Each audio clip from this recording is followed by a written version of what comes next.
I'm Anna. And I'm Robert. And today, No Excuses English podcast is doing something we've genuinely never done before. We're telling our story, the real one. How we met, how we knew, the wedding, and yes, the ongoing negotiation about kids. The negotiation is still very much open, by the way. It really is. But along the way, we're going to teach you 6 expressions, real useful English about relationships that nobody ever hands you in a textbook. So stick around. This one's personal. Let's start at the beginning. So here's a fact most of our viewers don't know. Robert was my student.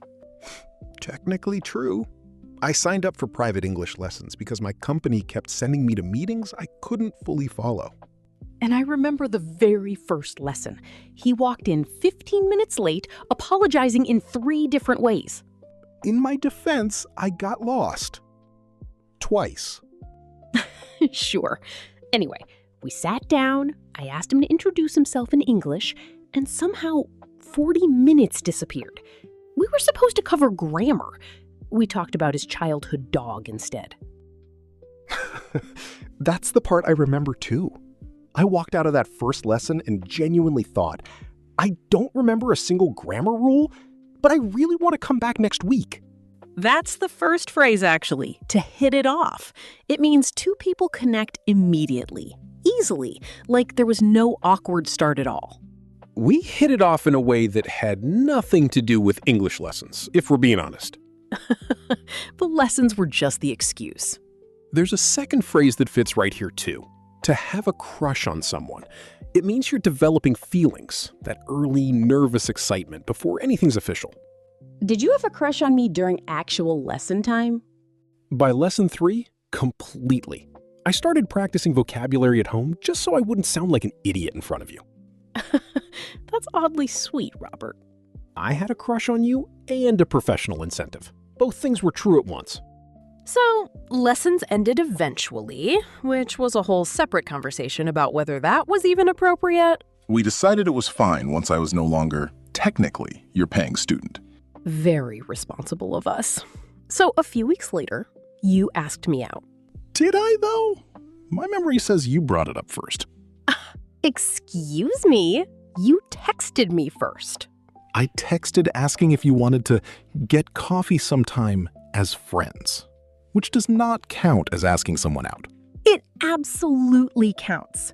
To ask someone out means to invite them on a date, formally or not so formally, coffee included. Fine. I asked you out. Badly, apparently, but I did it. You did. And I remember getting ready that day and feeling genuinely nervous, which hadn't happened to me in years. Same. I changed my shirt 4 times. That's the next phrase. Butterflies in my stomach. It's that nervous, fluttery feeling before something exciting, usually before a date or a big moment. I had butterflies in my stomach ordering a coffee. A coffee, Anna. Not exactly a high-stakes situation. It clearly felt high stakes to you. It really did. And then you knocked over your cup within the first 10 minutes, so I relaxed immediately. I forgot about that. Suddenly, I wasn't the only nervous one in the room. Quick pause before the wedding chapter, because that one has a story you're gonna want to hear. If you're new here, subscribe. We do proper episodes every week. This personal one is a nice change of pace. And don't be an English hoarder. Send this to someone who'd enjoy an oddly detailed love story with vocabulary attached. Okay, so how did we actually know? Because there wasn't some big dramatic moment. There really wasn't. For me, it was small. You got sick. Badly. Some kind of flu that knocked you out for days. And you just showed up. I never asked you to. I just went. Bought soup, crackers, the medicine from the pharmacy, sat on your floor because I didn't want to get germs on your bed, and stayed for 6 hours doing absolutely nothing productive. That's when I knew, actually. Watching you sit uncomfortably on my floor just to be near me while I looked genuinely terrible. You did look terrible. Thank you. Very romantic. Here's the phrase, to fall for someone. It means to develop real, deep feelings, past the early crush stage, into something more serious. I fell for him on my worst possible day, looking my worst possible self, which tells you something about real love, honestly. And there's one more that fits. Without a second thought. It means doing something instantly, with zero hesitation, because it just felt obvious. Did you hesitate at all going over there? Not for a second. I grabbed my keys without a second thought. It didn't feel like a decision. It just felt like the only option. Okay, the wedding chapter. This is the one people are going to want. This is the one where my family gets a little chaotic. We got married outside, small garden, golden hour, the whole picture-perfect setup we'd both wanted. To tie the knot, by the way, that's the phrase. It just means to get married. Very common, very useful. We tied the knot on a Saturday evening in October, and everything was calm and beautiful right up until the first dance. Right up until my uncle decided to join the first dance uninvited. Your uncle, mid-spin, full commitment, and his shoe just left his foot. Completely left his foot, flew across the dance floor, nearly hit the cake table. He almost went down with it, arms flailing, everyone gasping and laughing at the exact same time.